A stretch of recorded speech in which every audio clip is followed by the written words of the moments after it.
All right, what's going on? You listen to King Cam with Ujumbe podcast, and Ujumbe means message. Man, this has been a very interesting last 4, maybe 5 weeks, and we're back. I had to do teacher stuff. You know what I mean? So I had to, um, grade papers. I had to do the work. I am a teacher by profession. I'm not just a talking person with a podcast. I actually am a social studies teacher, a history teacher, department chair, mentor teacher, and I wear many hats at my school. So, and also I am a parent, father, husband. So I have to do those things. These are primary, family. My work is primary. And so, but I'm glad we're back. Okay. Back on the scene and I'm just glad to be here. Shout out to the fam in Brazil, Saudi Arabia, um, Nigeria, Kano State, my house of family, what's going on to the family South Africa, Texas, California, New York, all over the diaspora, Jamaica. Shout out to the fam, Germany. We got like one or two people in Germany that listen. So I really appreciate the Ujumbe fam for putting up with me and bearing with me. And I have a couple of exciting things coming up over the summer. We're going to have summer school. Yeah, we're going to have it again. And shout out to Pan African Bookstore. Shout out to the African History Network. We're still working on that emailing thing and doing live sessions, but I do have a couple of interviews lined up this summer.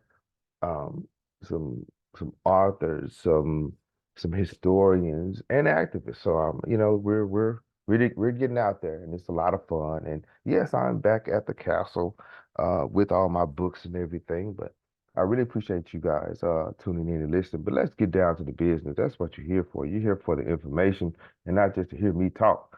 Um, so let's get down to it. I had this ready a long time ago, but you know, things happen, right? All right, here it is. You listen to King Cam and Junbei podcast, and Junbei means message, and let's get to it. It's this chapter is chapter 8 after Axum. This is a pretty interesting chapter. Yes, we're still in the books in the book Lost Cities of Africa, and and I know the fam out there in Ethiopia, they're going through prayers to them, but this is very timely, I believe, as far as getting a historical context as to what's going on. This is after Axum, all right? But this is, of course, an introduction to African history geared just for you, and it's designed to foster a life of learning. What I mean by that, I know there's a lot of wonderful podcasters out there, a lot of wonderful teachers, and they can go on and on. Bobby Hemmett, Louis Farrakhan, who else? John Henry Clark, Francis Wilson. But this is the um, intermediate level. This is the middle school, high school level to get you ready for Dr. Ben and Amos Wilson and many others. But I love to listen to them. And so I try to bring that information into bite-sized pieces and also bring out some pretty good authors. Much love to the fam out there. And I'm really appreciative. I'm really thankful for you guys for putting up with us, and let's roll. Okay, of course, I've been off a little bit. I'm supposed to be a once a week, but things happen. And so we go a few readings on the continent. I have a few, and of course, I have this one. This is not a reading, but this is a journal. Njumbe means message. This is a journal. This is out on Amazon right now, made by yours truly. Yeah, did that. So I have a few journals for people who like to write down their ideas and their thoughts. Um, so we go over a few readings on the continent there. And a lot of people say, are there any other civilizations outside of Kemet? Yes, there is. We talked about Meroe. We talked about the Nog people. We talked about the Zanj and many others, Swahili Coast, and we talked about the Swahili language. So check out a few more videos in the past that we discussed these other places. It's pretty interesting how some of these nations and people bridge the gap from one civilization and they developed another. Check it out. All right. All right, here are the sub regions of Africa. They as the modern people said, the northern Africa, the north, that is Egypt, Libya, Algeria, Morocco. West Africa, of course, that is Nigeria, Benin, Mali, Senegal, and then of course Central Africa, that's Bakongo, that is Cameroon. Shout out to the family Cameroon, Chad, and then Southern Africa, and then Eastern Africa. We're going to be in the Eastern Africa area dealing with Ethiopia and this region. I need to remind you that these state lines, as we would describe them, or country lines, did not exist. They were um, basically they were regionalized and based on culture, based on heritage, and so on. So the book we're still in is Basil Davidson's The Lost Cities of Africa. Very good book. We're almost done with this book. I have some other topics that I would like to discuss over the summer, so stay tuned for that. All right. So let's recap. What was the forgotten civilization? We talked about that in the Swahili coast. There was a small group and Arab or African. I think that was a hot button for a lot of people because a lot of people um would akin themselves to one group and try to sacrifice the other. I've seen a lot of that, but in our area, we seen a lot of people with they were black people, but they adhered themselves um to the Wazungu. Okay, they would ascribe to their ideas and ideologies, and then until they realize, then something happens, and then, oh, they realize they were black for real. Like, yeah, we've been telling you the whole time.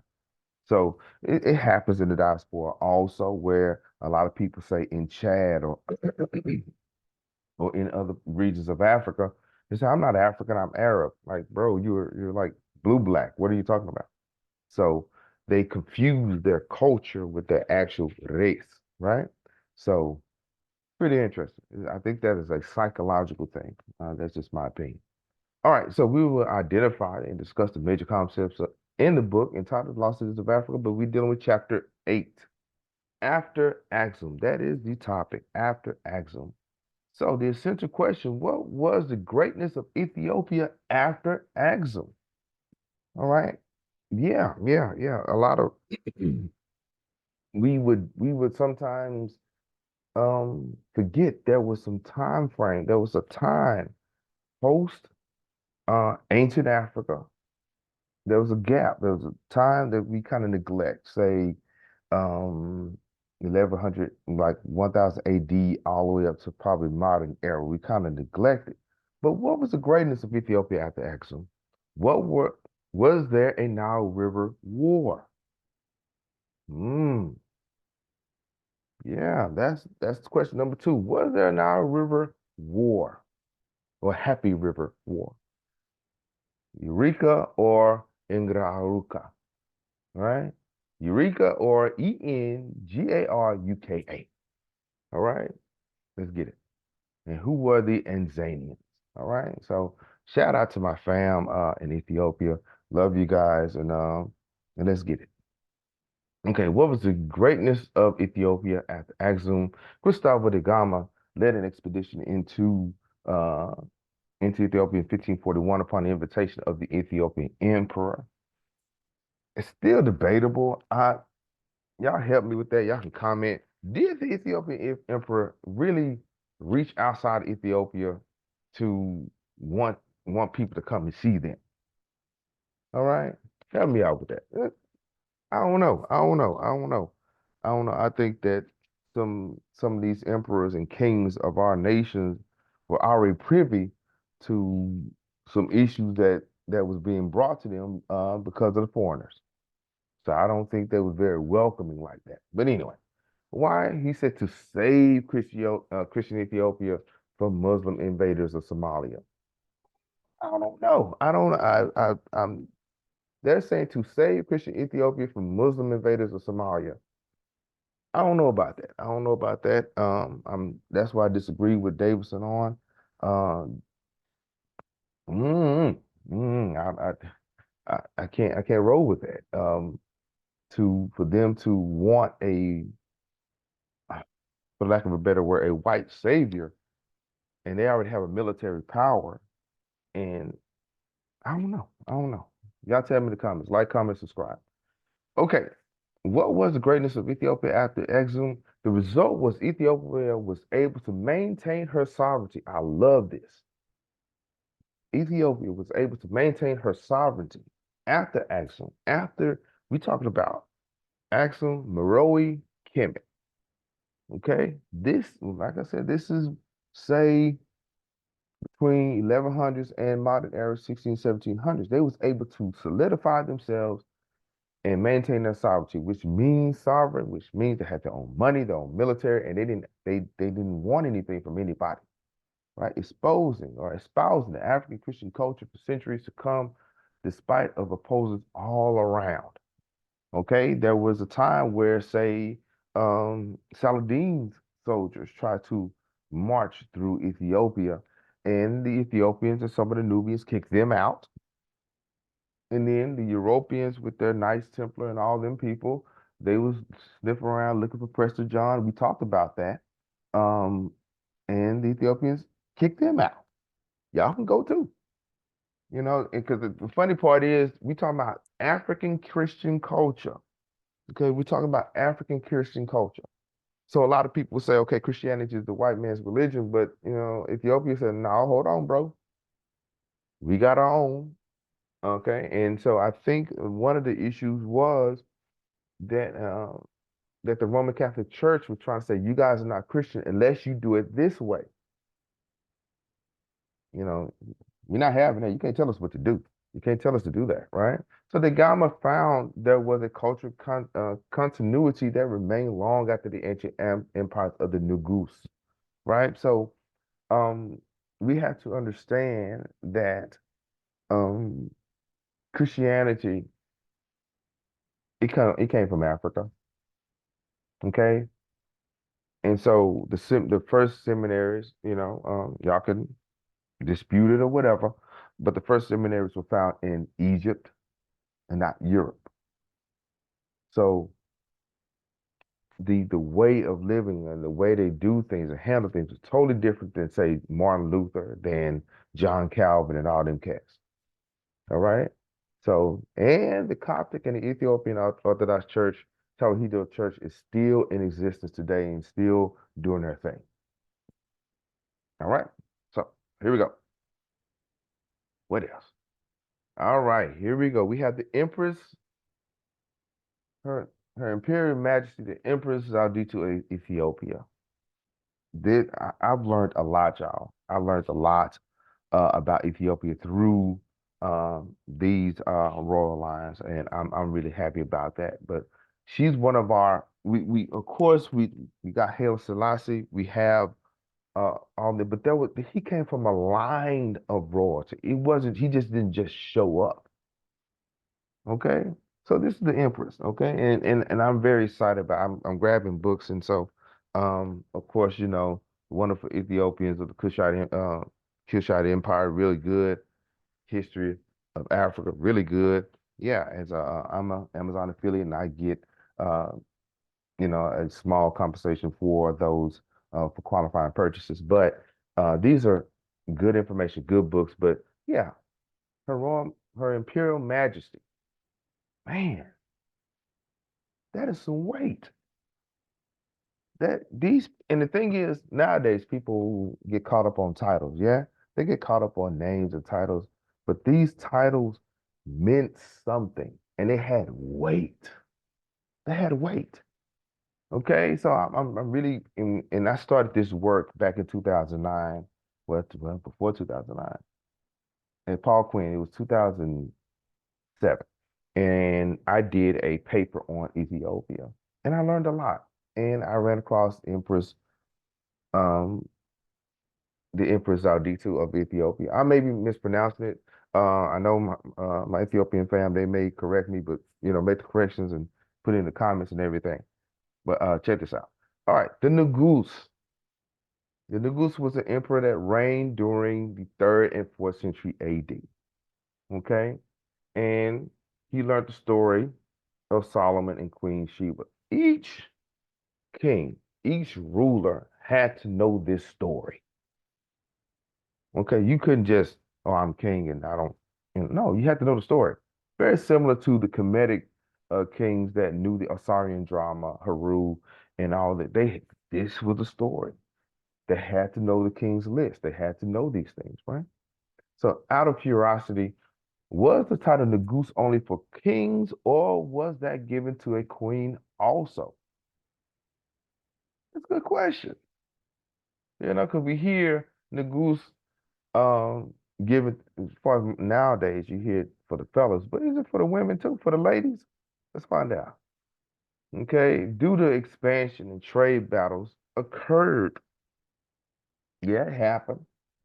Yeah, trade. The thing is there were some different tribes that was throwing hands and things like that. But no, they had to. It happened. Okay, it happened, and we would think, okay, that's black on black crime and stuff like that. But we're talking about people having it may boil down to where your cows and chickens was going, and they was going too far, and you were doing too much. It was sometimes it may not be deep like political, philosophical. It may have been just my cows was way over there too long. But they had the ability to do that. Why? Because it was their land. And the funny part is we don't talk about the other nations like the Scottish and the Irish going into it, and we don't think anything of it. We don't say, oh, that's white on white. No, this is them fighting, right?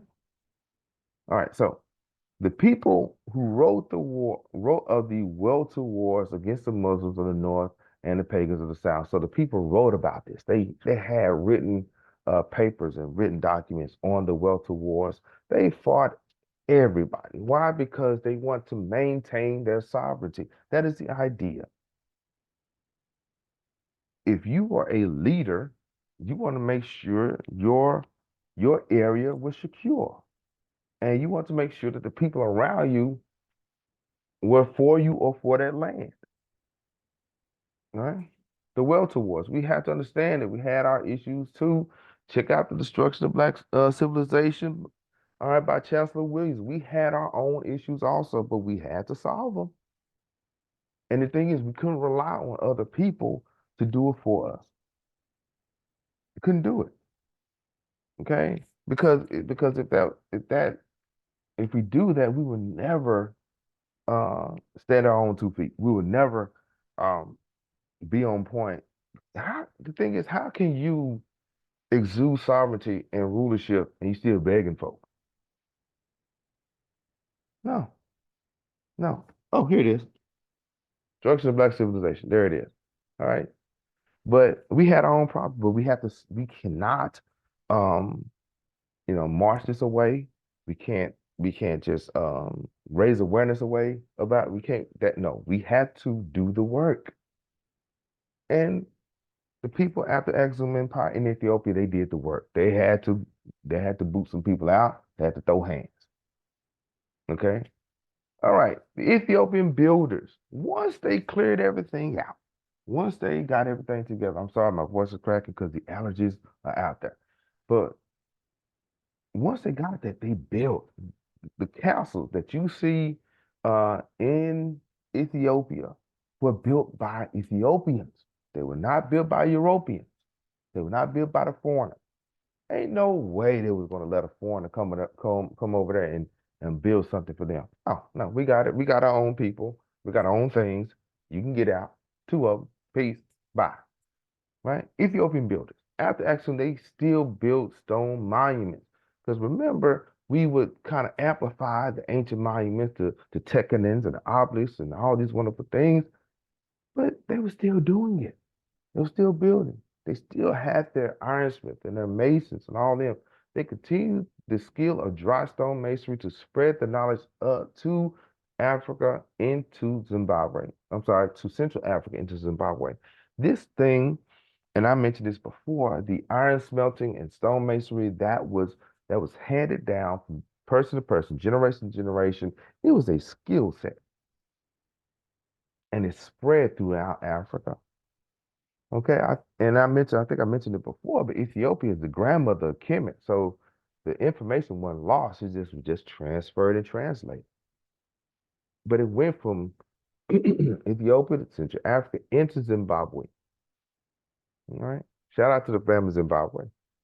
All right. The art of building in dry stone without mortar was definitely an ancient custom. They didn't have cement and mud and everything. It was brick on top of brick, one on top of the other. That was mathematics, that was science, and that was just amazing. It's amazing how a lot of my students would say, uh, Cameron, I can't do math. I'm telling you, you guys invented math, but it wasn't just taking a math class to pass a test. That math was to build civilization, was to build the community around you. All right. All right. There's one of the check-ins. Obviously, now let's get down to it. The Nile River Wars. It happened. I was shocked when I saw it, but I shouldn't be, right? This is 4,100 miles. Okay. Everything wasn't just peaceful and kumbaya and hotep and everything. No, they threw hands. All right, the Nile River Wars, pretty interesting. I'm gonna have to get more into that though. Hmm. Maybe a new topic comes soon. We've heard of the ancient wars between Cush and Kemet. The ancient ancestor King Narmer came from the south and unified Upper and Lower Egypt. How did he do that? He did it along the Nile River. Okay. Yeah. There, King Narmer, you see his, beard piece and you see his nose. And I'm telling you, the foreigners that live there don't look like him. I'm saying even the person that he is about to lay the hammer down on didn't look like him. So, yeah. Takara of the 25th dynasty came from the south to reunite Kemet and Kush. And we talked about that many times. Nubia had to come north to Egypt to regulate or to reset some stuff. They said, bro, y'all doing too much, or y'all not watching your borders. We're gonna have to reset this thing. So we had Narma, we had Takara of the 25th dynasty, and there's your boy Takara, he like some people I know. Okay. And so he came from Nubia. Okay. Shout out to the family in Sudan, in the Aswan area. Much love to him. Okay. But it's rare that you hear about Kush and Axum. So you have Kush going up north to deal with Kemet, but it's very rare that you hear about Kush going further south to Axum. But it happened. Okay. And there, the Meroe pyramids. There's more pyramids in Sudan than there is in Egypt, but I digress. All right, the Nile River Wars. Wars of Kush between Habashan, the founders of Axum, as early as the reign of King Hasseltef, 397 to 362, and Natassen. So Kush went south to throw hands with Axum. Okay, but there was some kings down there that said, "Hold on, we're not doing that."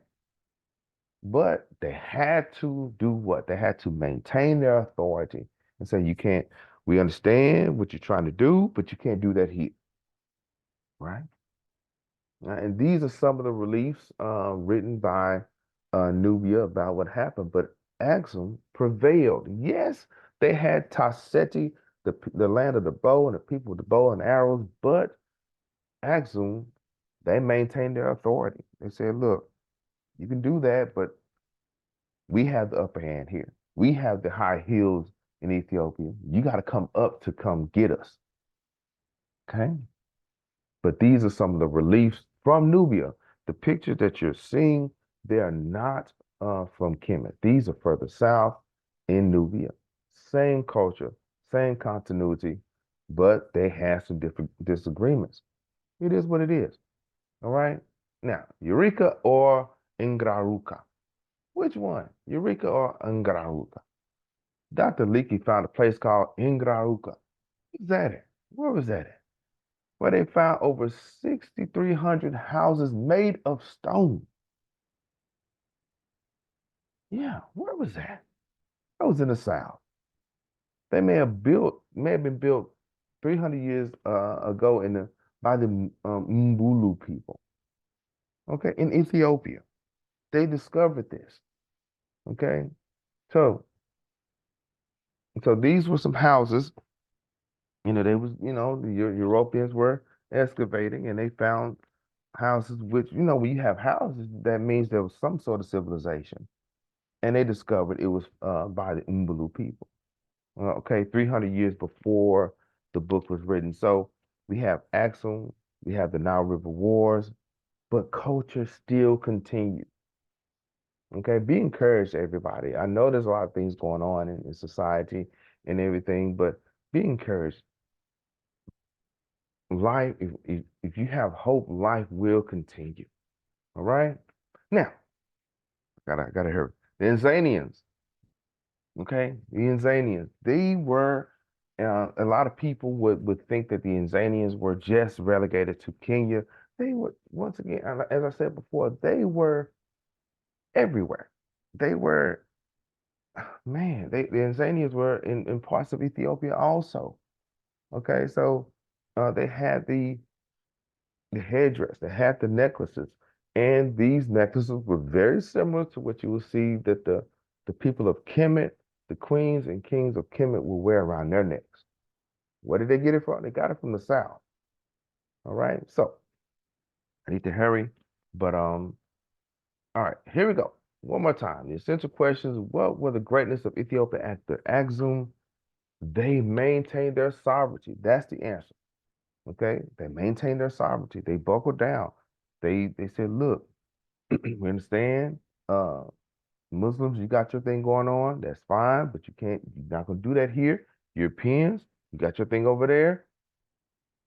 It's none of our concern. And then we had kings that buckled down and said, no, we're not gonna do this. All right. Well, was there a Nile River War? Yes, but the most famous was in the 360s and to the 390s. Okay, when Kush tried to push southward into Axum. All right, we'll talk more about that though. Eureka or Ngaruka? Ngaruka. It was in Ethiopia, built by the Umbulu people, and the Tanzanians were and still are a great group of people. All right. Now, so what's next? We will discuss chapter 9. Let me see what chapter 9 has in store for us. Let me see. Let me see here. The Builders of the South. I wonder what's that about. Oh, I think we're talking about into Zimbabwe. I think that's what we're gonna get into. Yep, sure enough. Yeah, Zimbabwe. Okay, and I'm really excited about that. Chapter 9, Zimbabwe. All right, for more on East Africa, check out the home team, some code for Pan African series, Dr. Ben, Dr. John Henry Clark, the African history page, and AE Learning. I'm really happy. I'm really excited that we're back into it. We're going to get back into it. So, but I really appreciate the fam for listening and tuning in. And here's some more books. Okay, updated edition, History of Ethiopia by Harold G. Marcus. That was one of my books that I've read and studied on Ethiopia. It goes into the modern era really quickly. It does not go into the ancient side of Ethiopia, but still a good read. Okay, and I put some of the put that information in the description box, and we'll go from there. And Ethiopia, the Origin of Civilization by John G. Jackson. It is a short read, but it's a good read. That deals with more of Ethiopia being the mother of Kush and Kemet. All right, let me see. Of course, The Destruction of Black Civilization by Chancellor Williams is good. That is staple. You got to get that. You got to get an understanding. It wasn't just the European slave trade, it wasn't just the Arab slave trade, but there were some other issues that we had to deal with. All right. And of course, the wonderful Ethiopians of the ancient Kushite Empire. All right. And here's a bonus. Kebra Nagast. Okay. Check it out. The Glory of the Kings. Matter of fact, I need to get that. Sure, while I'm talking. So, but but I think that that's a good book. And there's so many others. And if there's some other books, you guys, please put in the comment section and everything. Don't forget to like, comment, subscribe. And of course, let's pray for unity and peace and stability for our family, Sahel region, Congo, Ethiopia, and Sudan, and along the Bilal Sudan. We got Mali, we got Chad, my Hausa family, Bamoon people, Bamoon family, and even out here in the States. Okay, let's pray for peace and strong leadership. All right. So this King Cam and Ujumbe podcast, and Ujumbe means message, and this is chapter 8 after Axum. Okay. Um, I really appreciate you guys listening. This has been brought to you by Peachy Cam Events and Designs, Pan African Bookstore. Shout out to the